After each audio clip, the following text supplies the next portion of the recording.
Oi, turma! Meu nome é Paula Rocha. Para você que não me conhece, eu sou terapeuta cristã e nós trabalhamos a ciência com o espiritual, que hoje é comprovado que a inteligência emocional, ela influencia na espiritual, e a inteligência espiritual influencia na emocional. E como nós conseguimos identificar, você que está aí me assistindo, se o que você tem é o problema físico, mesmo do seu corpo, da sua saúde, né? Se é emocional ou se é espiritual. Então, gostou do tema? Então, pega esse vídeo, dá aquela curtida e manda para aquela sua amiga, para aquele seu amigo que está precisando assistir esse vídeo. Combinado? Gente, quando nós falamos de corpo físico, nós estamos falando de algo que os medicamentos resolvem. Você vai no médico, o médico vai te dar um tratamento, uma vitamina, ele vai te ajudar de forma de medicamentos, em relação mesmo ao que a ciência tem, tá certo? Então, por exemplo, nós que somos mulheres, com o passar da idade, precisamos às vezes tomar um hormônio, então eu vou lá no médico, vou fazer os exames e vou tomar os hormônios, então isso é do meu corpo, tá certo? Vou dar um exemplo. Se eu comer, eu vou ficar mais fortinha e isso pode prejudicar a minha saúde. Por quê? Porque eu vou precisar de mais sangue para bombear o meu coração, os meus órgãos, e isso pode influenciar em algumas doenças que são predispostas por causa da alimentação. Então, isso é corpo, ok? O que é emocional? Emocional é quando tem algum acontecimento em nossas vidas e a gente entra em um processo, às vezes, de depressão, de ansiedade. Então, por exemplo, alguém que vai embora da sua vida, às vezes uma separação, um filho que vai embora. Então, às vezes, alguém que te traiu, uma situação que emocionalmente você ficou abalado. Então, isso se trata das emoções, tá certo? Agora, quando é espiritual? Paula, como que eu identifico que é espiritual, tá? O espiritual, gente, ele não, mesmo você tomando medicamento, ele não resolve, né? E ele também tem ciclos de repetição. Vou dar um exemplo. A mãe teve câncer, a avó teve câncer e a pessoa tá com câncer. Vou dar um exemplo meu, Paula. Eu tinha bronquite asmática, mamãe tinha, e eu na minha infância toda tive bronquite asmática. E o Senhor me curou. Eu não tenho mais crise de asma hoje. E quando nós vamos para a parte emocional e vamos estudar um pouco aí na questão científica, a bronquite ela lembra muito a tristeza. Ela geralmente ataca devido a tristezas, tá? Tem fundo emocional também. Mas nesse caso era espiritual porque vinha geracional, né? E aí eu fui curada. Então existem sintomas que passam de geração em geração. Coisas que se repetem, por exemplo, uma pessoa que ela teve um relacionamento, foi casada, foi traída. Depois ela teve um outro relacionamento, foi casada, foi traída. Depois outro relacionamento, ela foi casada, foi traída. Tá vendo que é um ciclo de repetição? Ou, por exemplo, o pai tinha tudo e perdeu. O avô teve muito e perdeu. Essa pessoa teve muito e perdeu. Tá vendo que não é só comportamental, tá? Em relação à saúde física, mas também em relação a situações de vida que acontecem que não tem explicação. Mas quando você olha aí para os seus antepassados, tanto da parte da sua mãe ou da parte do seu pai, tem uma repetição. Então, vamos supor, uma pessoa ela está com um problema emocional. Ela vai no médico. Você concorda que, às vezes, por exemplo, perdeu uma pessoa, um ente querido, igual no caso de pandemia, essas coisas, e a pessoa fica muito abalada emocionalmente. Isso é normal. Às vezes ela precisa de tomar um medicamento durante um período para ela poder voltar ao normal dela. Isso é normal, a gente é emocional? Sim.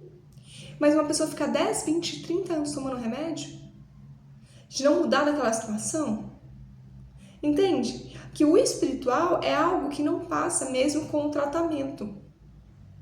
mesmo com tratamento. Vocês estão me entendendo? São situações que mesmo assim no médico não resolve e vão acontecendo e vão se repetindo. Então, Paula, mas eu sou cristã. Isso não acontece comigo. O mundo espiritual, gente, ele não quer saber de religião. Ele não quer saber o título que você tem, qual igreja que você frequenta. O que o mundo espiritual faz? Ele vê uma legalidade. Então, vou te dar um exemplo. A pessoa vai e entrega a vida para Jesus hoje. Entregou a vida para Jesus hoje. Tá certo? Mas o que ela fez antes de conhecer Jesus? O que os pais, os avós fizeram? A Bíblia diz que as bênçãos, né? Que as bênçãos vão até 1000 gerações e as maldições, que são as desobediências, a palavra vai até a 3ª, 4ª geração. Então, se você teve pessoas na sua família, seus antepassados, que não cumpriram a palavra, muitas das vezes você está sofrendo uma situação na sua vida que às vezes nem você fez. Foi algo que... alguma consagração, algo que às vezes algum antepassado fez e você está vivenciando. Aí você vai falar, Paula, mas eu aceitei Jesus, eu sou livre. Você entregou a vida para Jesus, você reconheceu Ele como seu único Salvador. Mas você tem que tomar posse do quê? Da cruz. Para ser liberta. Por quê? Quando nós pecamos, nós abrimos portas. É como se nós entrássemos numa casa e deixasse a porta aberta. Então eu preciso voltar lá depois que eu conheço Jesus e fechar essa porta. E a Bíblia diz que nós devemos confessar. Então o processo de libertação daquilo que nós fomos anticristo e daquilo que nós fomos...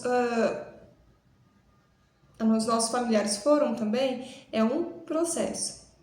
E você vai falar assim pra mim, Paula, eu não acredito em você. Tá, tudo bem. Mas vocês sabem como que eu descobri isso? Foi vivenciando. Teve situações na minha vida que mesmo após cristã, batizada nas águas, batizada no Espírito Santo, uma pessoa que tinha uma vida, né, cristã, estava sempre na igreja, procurando estar dentro da palavra de Deus, mas existiam situações e coisas na minha vida que elas se repetiam mesmo quando eu não estava na presença do Senhor. E aí quando eu fui estudar as heranças, né, que foram deixadas, eu entendi o porquê que eu vivenciava algumas coisas. Então, eu estou dizendo algo para você que eu vivenciei. Não foi algo que eu ouvi de alguém ou que eu li um livro, não. Eu vivenciei. Tá? Então, às vezes, você é cristão há tanto tempo que você não entende por que determinadas coisas na sua vida não mudam. Não mudam. Eu vou dar um exemplo meu. Na minha infância, eu não lembrava. Foi depois de um culto de libertação que o Senhor me trouxe, tá? Eu ia, com mais ou menos 6 a 7 anos, eu ia com uma vizinha, eu era as filhas da mesma idade que eu, era muito amiga, e nós íamos numa reunião de matriz africana, de culto de matriz africana. E eu não lembro nada que eu fazia lá.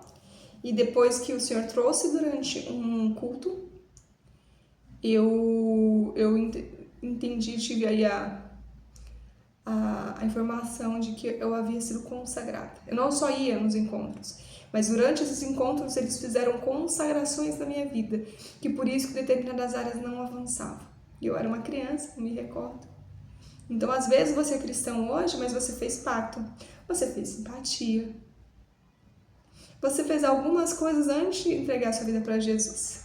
Essas portas que foram abertas precisam ser fechadas. Então, você precisa de libertação. E muitas pessoas, pelo fato de ser cristãos há muito tempo, ela tem, às vezes, vergonha, preconceito, né? Simplesmente, às vezes acha que não precisa.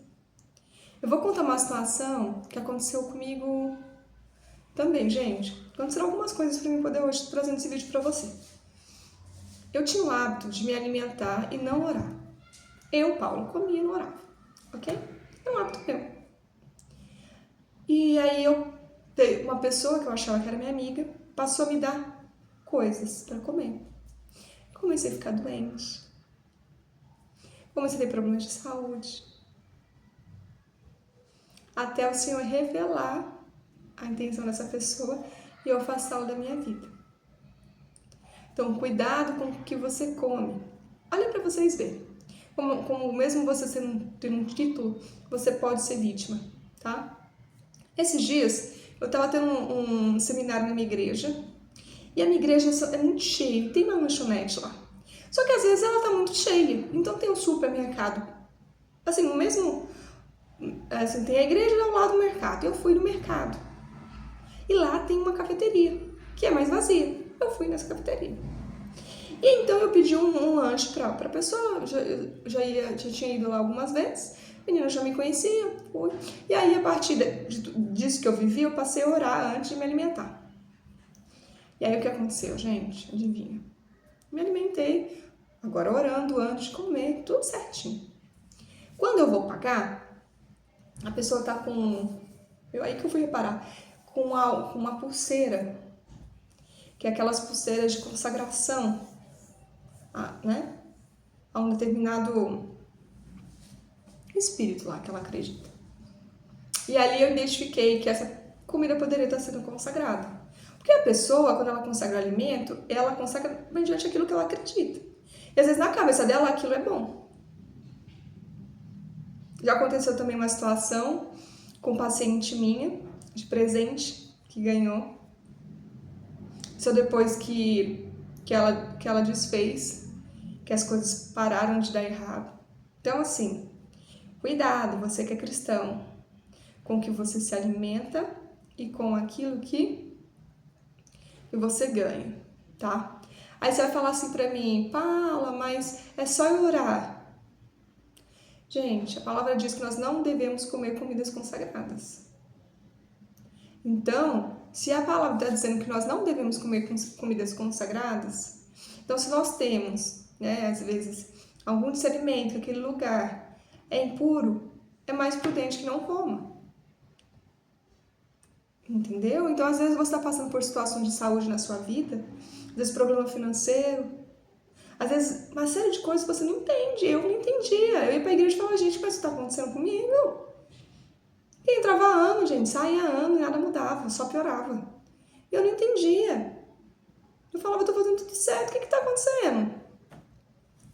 E aí foi quando o Espírito Santo veio e trouxe para mim o que realmente estava acontecendo.